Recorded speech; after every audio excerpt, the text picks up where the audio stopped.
বিসমিল্লাহির রহমানির রহিম। প্রিয় শিক্ষার্থী বন্ধুরা, আশা করি তোমরা সবাই ভালো আছো। আমিও আল্লাহর রহমতে ভালো আছি। বর্ণমালা আদর্শ উচ্চ বিদ্যালয় কলেজ কর্তৃক আয়োজিত অনলাইন ক্লাসে তোমাদের সবাইকে স্বাগত। বন্ধুরা, আমি গত ক্লাসে তোমাদের অধ্যায় 12 বাংলাদেশ ও বিশ্ব এর 2টি পাঠ আলোচনা করেছি। আজকে আরেকটি নতুন পাঠ আলোচনা করব।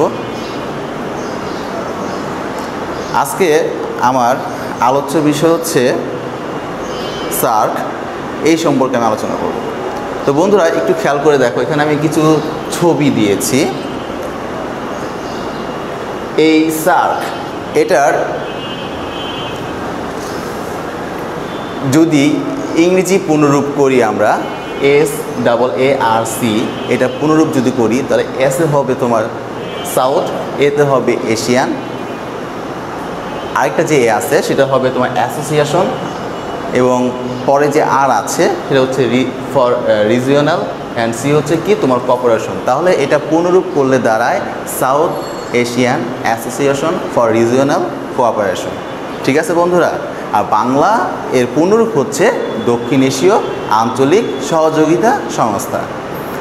তাহলে বন্ধুরা, আমরা জানলাম সার্কের পূর্ণরূপ কি ইংরেজিতে, পাশাপাশি এর বাংলাটাও জানলাম। বাংলা কি হয় পূর্ণরূপ? তোমার দক্ষিণ এশীয় আঞ্চলিক সহযোগিতা সংস্থা।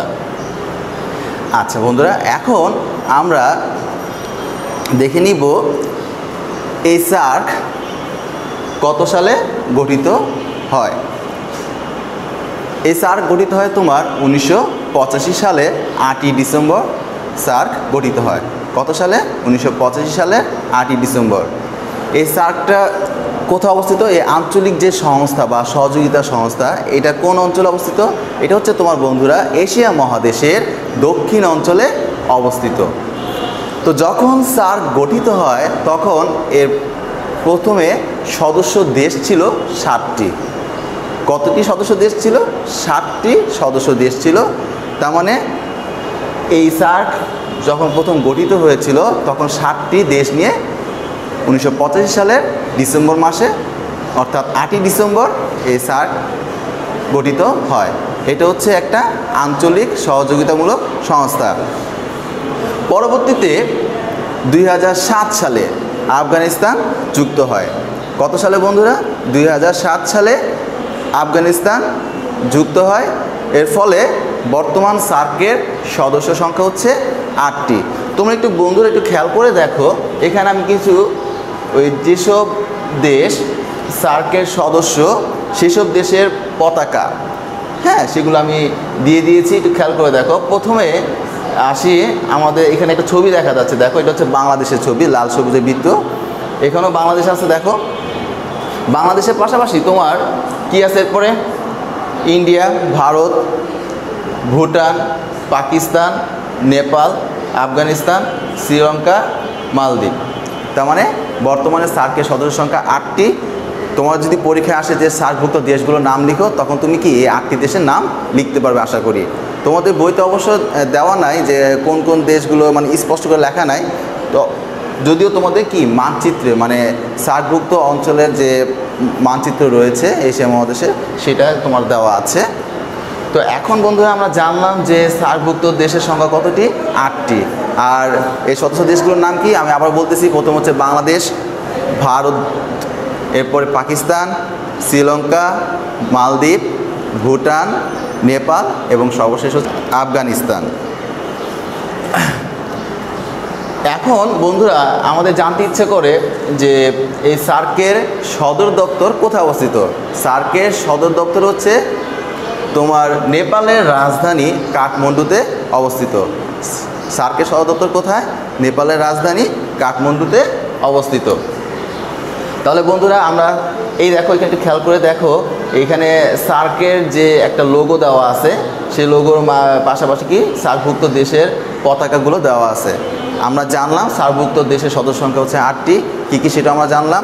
এখন একটু খেয়াল করে দেখো, এই যে আমরা যে মানচিত্র দেখাচ্ছি, এখানে মানচিত্রে সার্কভুক্ত কোন কোন দেশগুলো কোথায় অবস্থান। এই যে দেখো, এই যে বড় করে লেখা একটা বড় একটা মানচিত্র, হ্যাঁ বড় একটা দেখা যাচ্ছে, এই মানচিত্রের মধ্যে এইটা কোন দেশের অবস্থান? এটা হচ্ছে ইন্ডিয়া, মানে ভারত দেশের অবস্থান। এর সাথে সংযোগ করে ভারত দেশে তোমার কি আছে? বাংলাদেশ, যে দেখা যাচ্ছে বন্ধুরা, এটা হচ্ছে কি বাংলাদেশের অবস্থান বা বাংলাদেশের মানচিত্র। এর পাশাপাশি বাংলাদেশের উত্তর দিকে অবস্থিত তোমার কি আছে?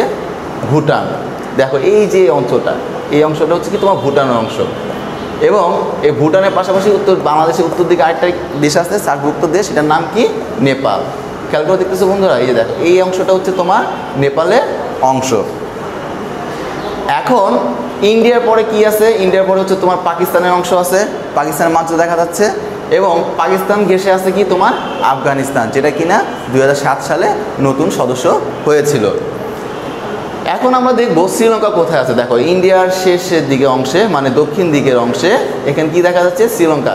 এই যে গোল একটা করে দ্বীপ দেখা যাচ্ছে, এটা হচ্ছে কি শ্রীলঙ্কা রাষ্ট্র। এবং এখানে দেখো বিন্দু বিন্দু আকারে ডলার আকারে, মানে একটা দ্বীপ রাষ্ট্রের মতো। মালদ্বীপ হচ্ছে কি একটা দ্বীপমূলক রাষ্ট্র, এই রাষ্ট্রটা এই অংশটা হচ্ছে কি তোমার মালদ্বীপ। ঠিক আছে বন্ধুরা, তাহলে আমরা দেখে নিলাম যে মানচিত্রে সার্কভুক্ত দেশগুলো কোথায় কোন জায়গায় অবস্থান সেটা আমরা দেখে নিলাম। ঠিক আছে, আচ্ছা এখন বন্ধুরা আমরা তোমাদের মনে প্রশ্ন রাখতে পারে যে সার্ক কেন গঠন করা হয়েছে। হ্যাঁ, বা এরকম প্রশ্ন আসতে পারে পরীক্ষা যে সার্ক কেন গঠন করা হয়েছে। দেখো এর উত্তরটা হচ্ছে এরকম যে সদস্য দেশগুলোর পারস্পরিক সহযোগিতার ভিত্তিতে বিভিন্ন সমস্যা দূরীকরণ ও পারস্পরিক সম্পর্ক উন্নয়নের লক্ষ্যে সার্ক গঠিত হয়েছে। কথাটা আমি আবার বলতেছি, মনোযোগ সহকারে শুনো। সদস্য দেশগুলোর পারস্পরিক সহযোগিতার ভিত্তিতে বিভিন্ন সমস্যা দূরীকরণ ও পারস্পরিক সম্পর্ক উন্নয়নের লক্ষ্যে সার্ক গঠিত হয়েছে। এখন তোমাদের মনে প্রশ্ন রাখতে পারে যে সার্ক কেন প্রয়োজন, কি দরকার আছে? এটা এ কারণে প্রয়োজন যে দক্ষিণ এশিয়া দেশগুলোর মধ্যে পারস্পরিক সহযোগিতা বাড়ানোর জন্য এই সার্ক সংস্থা প্রয়োজন। তাহলে এই সার্ক সংস্থা কেন প্রয়োজন? দক্ষিণ এশিয়া দেশগুলোর মধ্যে পারস্পরিক সহযোগিতা বাড়ানোর জন্য এই সংস্থা প্রয়োজন। ঠিক আছে বন্ধুরা, এটা কিন্তু তোমাদের বইতে না, আমি কিন্তু বাড়তি একটা সংযোজন করে দিয়েছি। আচ্ছা, এখন আমরা জানবো এই সার্ক কেন গঠন করা হয়েছে বা এর লক্ষ্য বা উদ্দেশ্য কী। সার্ক গঠনের লক্ষ্য ও উদ্দেশ্য সম্পর্কে আমরা জানবো। প্রথমে আসি, এক, সদস্য দেশগুলোর অর্থনৈতিক, সামাজিক, সাংস্কৃতিক অবস্থা দ্রুত উন্নয়ন করা। দুই, দেশগুলোর বিভিন্ন বিষয়ে আত্মনির্ভরশীল হতে সাহায্য করা। তিন, বিভিন্ন আন্তর্জাতিক সংস্থার সাথে সহযোগিতাপূর্ণ সম্পর্ক তৈরি করার মাধ্যমে দেশগুলোর উন্নয়ন সাধন করা। চার, দেশগুলোর মধ্যে ভ্রাতৃত্ব সৃষ্টি ও পরস্পর মিলেমিশে চলা। পাঁচ, সদস্য দেশগুলোর স্বাধীনতা রক্ষা ও ভৌগোলিক সীমা মেনে চলা। ছয়, এক রাষ্ট্র কর্তৃক অন্য রাষ্ট্রের অভ্যন্তরীণ বিষয়ে হস্তক্ষেপ না করা। তাহলে বন্ধুরা আমরা কিন্তু এই সার্কের একটা মানে কী কারণে এই লক্ষ্য বা উদ্দেশ্য রয়েছে এর সম্পর্কে তোমাদের ধারণা দিলাম। আশা করি তোমরা সবাই বুঝতে পেরেছো।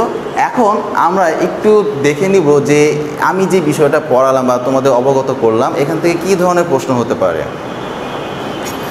বা তোমাদের কীভাবে মূল্যায়ন করতে পারি।